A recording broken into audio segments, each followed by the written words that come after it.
గోవిందాయ నమః. హిందూ బంధువులందరికీ జయ శ్రీరామ్. మరేం చేద్దామండి, పండగలేమో వరుసగా వచ్చేసాయి.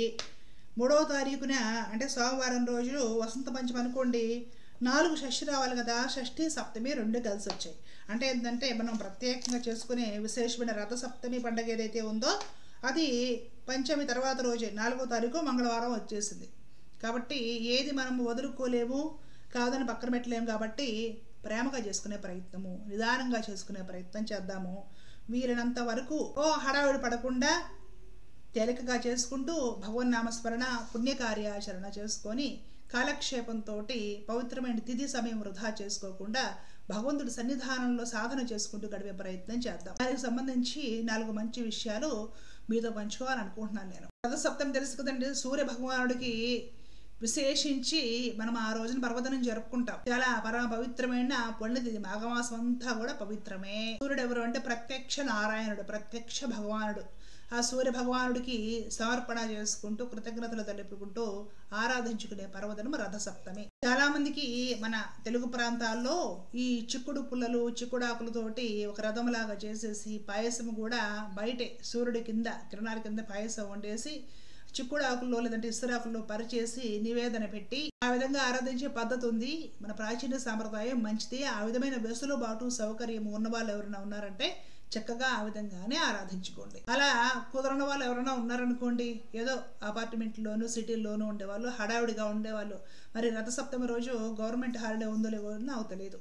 మరి హాలిడే లేకపోతే ఉద్యోగస్తులు ఈ పాఠశాలకి కళాశాలకి ఉద్యోగాలకు వెళ్ళే వాళ్ళు వెళ్ళాలి కదా. అంత సమయం ఎక్కువగా లేని వాళ్ళు ఏం చేస్తారంటే ఉదయమే సూర్యనారాయణ మూర్తి ఉదయించి కనపడుతున్నప్పుడు జలము తీసుకోండి. ఒక రాగి చెంబుతోటి నీరు తీసుకోండి. ఆడవారైనా మగవారైనా ఎవరైనా సరే సూర్యుడికి నీరు చూపించి అర్ఘ్యం ఇవ్వచ్చు. మరలా చెప్తున్నా, ఆడాలు చేయకూడదు అనేది ఏమీ లేదండి.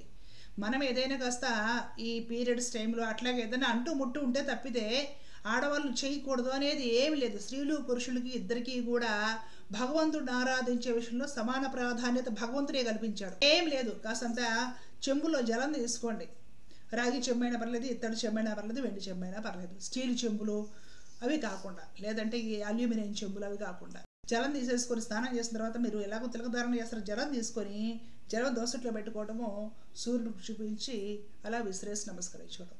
జలం దోసట్లో పోసుకోవడము, సూర్యుడి వైపుకి వదిలేసి నమస్కరించుకోవడం. అలాగా 3 సార్లు సూర్య భగవానుడికి అర్ఘ్యం ఇవ్వండి. ఆదిత్యాయ నమః, భాస్కరాయ నమః, సూర్యనారాయణాయ నమః. పెద్ద పెద్ద శ్లోకాలు స్తోత్రాలు రాని వాళ్ళు లేదా సూర్యనారాయణాయ నమః అనేసేసి ప్రశాంతంగా పరమాత్మకి హృదయం అర్పించి నమస్కారం చేసుకునే చాలు. మనము విశ్వాసం నమ్మాలి. ప్రభు నీవు కళ్ళ ముందు ఉదయిస్తూ కనపడి మాకు వెలుగును ప్రసాదిస్తున్నావే, సకల చరాచర జగత్తుకి నీవు వెలుగు ప్రసాదిస్తున్నావు. నీ వెలుగు 2-3 రోజులు రాకపోతే ఏ వర్షాకాలంలోనో ముంపు ముసురు పట్టి చలికాలంలోనో లేకపోతే ఈ తుఫాన్ అప్పుడు సూర్యుడి వెలుగు ఆయన కనిపించకపోతే ఎలా ఉంటుంది జీవితం? చిరాగ్గా ఉండి ఏ పని అవ్వట్లేదు, పనులన్నీ కూడా ఆగిపోతాయి. అవునా? ఒక ఫైన్ డే మార్నింగ్ సూర్యుడు ఎలా ఉదయిస్తే సమస్త ప్రకృతి జాగృతమవుతుంది. పక్షులు కూడా చూడండి ఎలా ఎగురుతూ కూకు కూకు అంటూ సౌండ్స్ చేస్తూ ఎంత బాగుంటుందో. అంటే చైతన్యం కలుగుతుంది. సూర్యుడు చైతన్యాన్ని, ప్రకాశాన్ని, వెలుగుని, తేజస్సుని, ఇంకా చెప్పాలంటే జ్ఞానాన్ని ప్రసాదించేవాడు. మానవ మనుగడికి, సమస్త ప్రాణుల మనుగడికి ఆధారభూతుడైన పరమాత్మ సూర్యనారాయణుడు.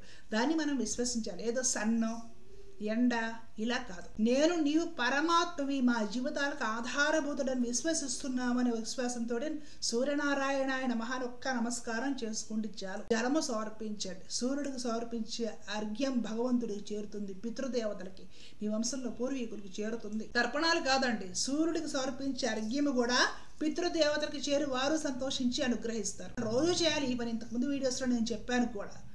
కుదరని వాళ్ళు రోజు చేసినా చేయకపోయినా రథసప్తమి రోజు తప్పకుండా చేయండి. అలాగే ఇంట్లో మామూలుగా సూర్యనారాయణుడు, ఆయన నారాయణ స్వరూపం కాబట్టి విష్ణుమూర్తికి వెంకటేశ్వర స్వామి వారి ఫోటోనో రాముల వారిదో ఏదో ఫోటో అయితే ఉంటుంది కదా, సత్యనారాయణ స్వామి వారిదో ఉంటుంది కదండి. కుదిరితే మీకు పాయసం ఏదన్నా చెయ్యండి. పాలు పోసి పాయసం చేసేసి ఒక గిన్నెలో లేదంటే ఒక ఆకులో, గిన్నెలు అంటే స్టీల్ గిన్నెలు, సత్తు గిన్నెలు కాదు, మరలా చెప్తున్నా, వెండి గిన్నె, ఇత్తడి గిన్నె, రాయి గిన్నె, లేదంటే ఒక అరిటాకు ఇస్తరాకులో. ఒకవేళ ఆకు వేస్తే బ్యాలెన్స్ కోసం కింద స్టీల్ గిన్నె పెట్టుకోవచ్చు, పర్లేదు.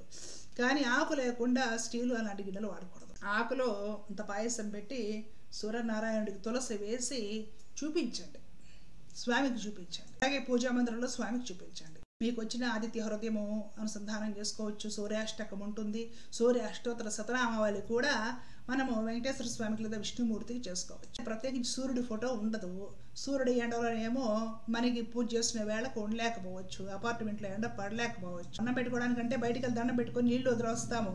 ఈ అష్టోత్తరాలు ఇవన్నీ సూర్యుడి ముందు చేయాలంటే అవుతుందా? అయిన వాళ్ళు చేసుకోండి, అవ్వని వాళ్ళు ఇంట్లో విష్ణుమూర్తి ఫోటోకి చేసుకోండి. అలాగే ఇంట్లో అందరూ కూడా ఉదయమే అంటే కుదిరిన వాళ్ళు రథసప్తమి రోజు నది స్నానం చేయండి. చెరువులు, తటాకాలు, బావుల్లో స్నానం చేయవచ్చు. కుదరలేదనుకోండి ఇంట్లోనే స్నానం చేసే నీళ్ళల్లో కాస్తంత పసుపు వేసుకొని, లేకపోతే 2 తులసి పత్రాలు వేసుకొని పవిత్రత కోసము ఆ విధంగా స్నానం చేయొచ్చు. లేదంటే తులసి పుల్లలు ఉంటాయి, ఎండిపోయిన తులసి పుల్లలు ఉంటాయి కదండి, ఎండిపోయిన పుల్లలు, ఆ పుల్ల కూడా స్నానం చేసే నీళ్ళల్లో వేసేసుకొని స్నానం చేసేయచ్చు. అంటే పవిత్రం, గంగాజలంతో సమానము తులసి నీరు. అలాగా పవిత్ర స్నానము పండుగలు, తిథుల్లో అంటే అదే. మీకు దగ్గరలో అని విష్ణువాలయానికి కుదిరితే సాయంత్రం వేళ, ఉదయమే కుదిరితే వెళ్ళిరండి. మనకి చక్కగా SVBC ఛానల్, ఇంకా మిగతా అన్ని ఛానల్స్ కూడా టీవీ ఆన్ చేసుకున్నామంటే, సెల్ ఫోన్ ఆన్ చేసుకున్నామంటే, తిరుమలలో వెంకటేశ్వర స్వామి వారికి రథసప్తమి రోజున అన్ని వాహనాలతో బ్రహ్మోత్సవాలు జరుగుతాయి. అన్ని వాహనాలతో ఉదయం ఆదాయిపోయినాక ఇంకొక వాహనం, ఆదాయిపోయినాక ఇంకొక వాహనం, అట్లాగా కంప్లీట్గా అన్ని వాహనాలతో వాహన సేవలు రథసప్తమి రోజున సూర్యుడి కింద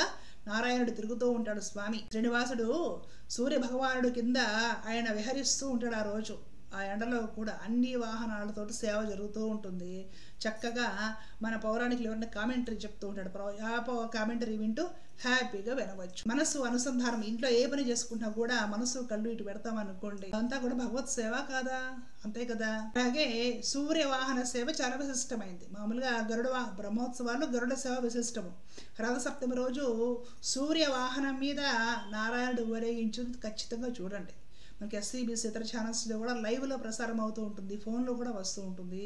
చూసి నమస్కరించుకోండి. అలాగే చాలామంది ఆరోగ్యం కోసం ఆదిత్య హృదయము, సూర్య అష్టోత్తర శతనామాలి, సూర్యాష్టకము ఇవన్నీ కూడా సూర్యుడికి సంబంధించిన స్తోత్రాలు చదువుతూ ఉంటారు. వాళ్ళు ఒక్క విషయం గుర్తుంచుకోవాలి, ఏది కూడా నేను అద్భుతాల కోసం ఎప్పుడు వీడియోస్ చెప్పను, ఉన్నదే చెప్తా.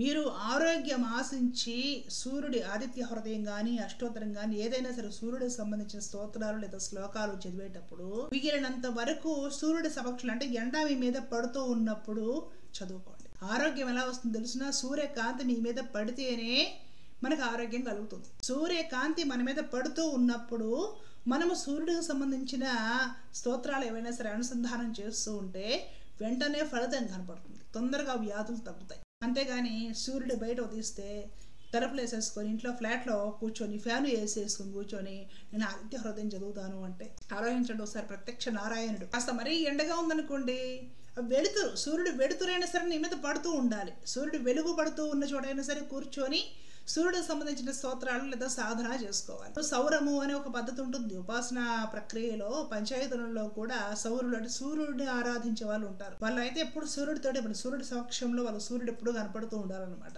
అలా సూర్యుడి సమక్షంలోనే ఉండటం వల్ల రోగాలు రావు. మీరు ఎప్పుడైనా రైతులు ఎక్కువ బయట పనిచేసేవాడని, ఆరు బయట పనిచేసేవాడని గమనించండి, పెద్ద పెద్ద ప్రాణాంతకమైన వ్యాధులు ఏమీ రావు. ఎందుకంటే వాళ్ళ పైన ఎప్పుడు ఈ సన్లైట్, సూర్యుడి కాంతిగా సూర్యుడి వేడి ఇవన్నీ కిరణాలు ప్రసరిస్తూ ఉంటాయి, చెమటలు పడుతూ ఉంటాయి, ఆరిపోతూ ఉంటాయి, మళ్ళీ చెమటలు పోస్తూ ఉంటాయి. ఎప్పుడైతే ఈ ఫ్యాన్లు వేసుకొని ఏసీలు వేసుకొని సూర్యుడు తగలకుండా వెలుతురు తగలకుండా ఎప్పుడు లోపలే ఉంటామో, ఏసీలు పనిచేయడం మొదలెడుతున్నారో అప్పుడే చర్మ వ్యాధులు, రకరకాల రోగాలు వస్తున్నాయి. మానసికమైన జబ్బులు కూడా అప్పుడే ఆరంభమయ్యాయి. సూర్యచంద్రాదులను దర్శించకుండా సూర్యుడి కింద, సూర్యుడి సన్నిధిలో, చంద్రుడి సన్నిధిలో తిరగకుండా తలుపులు వేసుకొని ఏసీలలోను ఫ్యాన్లను గడపడం మొదలుపెట్టాకే రోగాలు పెరిగిపోయాయి. కాబట్టి సూర్యుడికి సంబంధించిన స్తోత్రాలు ఏదైనా చదివేటప్పుడు దయచేసి సూర్యకాంతిలో కాస్త ఎండ తక్కువగా ఉంటే, నీరెండ ఉంటే నీరెండలో కూర్చోండి. లేకపోతే సూర్యుడి కాంతి పడుతూ ఉన్నప్పుడు, వెడుతురు పడుతూ ఉన్నప్పుడు, రూమ్లో అయినా సరే సూర్యుడు వెడుతురు పడుతూ ఉన్నప్పుడు మీరు చక్కగా అనుసంధానం చేస్తున్నారంటే అవి ఫలిస్తాయి. అలాగే దయచేసి పిల్లలకు కూడా సూర్యుడికి అర్ఘ్యం ఇవ్వాలి. స్నానం చేసి స్కూల్కి వెళ్ళే ముందు సూర్యుడికి నమస్కారం చేసుకోవాలి. సూర్యుడు ప్రత్యక్ష నారాయణుడు అనే ఒక మంచి అలవాటు, ఒక మంచి సదాచారం, సంస్కారం నేర్పించండి. చాలా మంచి లక్షణం అండి. సూర్య భగవానుడి అనుగ్రహము సాక్షాత్తు శ్రీమన్నారాయణుడి అనుగ్రహమే. కాబట్టి మంచి అలవాటు చేసుకోవడము, ఆ రోజున ఇంట్లో మాంసాహారం తీసుకోకుండా ఉండడము, శాకాహారం పవిత్రమైన ఆహారం తీసుకోవడం, వీరినంత వరకు భగవంతుడు ధ్యానించుకోవడం, భగవన్ నామస్మరణ. సప్తమి రోజున భగవద్గీత ఒక అధ్యాయం పారాయణం చేసుకోండి గోవింద సేవా కుటుంబ సభ్యులు. వీటి వల్ల ఏమవుతుందంటే దారిద్ర్యం పోతుంది, గ్రహ బాధలు పోతాయి. జాతక సమస్యలు కూడా పరిష్కారం అవుతాయి. మనం చేసే సాధన హృదయం అర్పించి భగవంతుడికి మనం చేసే నమస్కారము హృదయం అర్పించి నీ ఉన్నావని మేము త్రికరణ శుద్ధిగా విశ్వసిస్తున్నాం ప్రభు, నీవే జగతికి మా బ్రతుకులకి ఆధారం అని భగవంతుడిని త్రికరణ శుద్ధిగా మనం చేసే ప్రార్థన ఏదైతే ఉంటుందో అది అన్ని పాపాలని, దోషాలను, దారిద్ర్యాన్ని, గ్రహ బాధల్ని అన్నింటినీ రూపుమాపుతుంది. ఏదైనా మన మనసు, మన హృదయము, మన చిత్తం ప్రధానం. గుర్తుపెట్టుకొని చక్కగా వీరినంత వరకు తేలికగా చేసుకోండి. భగవన్నామస్మరణ చేసుకోండి. ప్రశాంతమైన హృదయంతో సూర్య భగవాను ఆరాధించుకోండి. అన్ని దోషాలకి కూడా భగవంతుడిని నమస్కరించడం, చేతులెత్తి ప్రార్థించడమే పరిహారం. అంతకు మించిన పరిహారం లేదు, గుర్తుంచుకోండి. లోకా సమస్త సుగుణ భవంతు. జై శ్రీరామ్. కృష్ణార్పణం.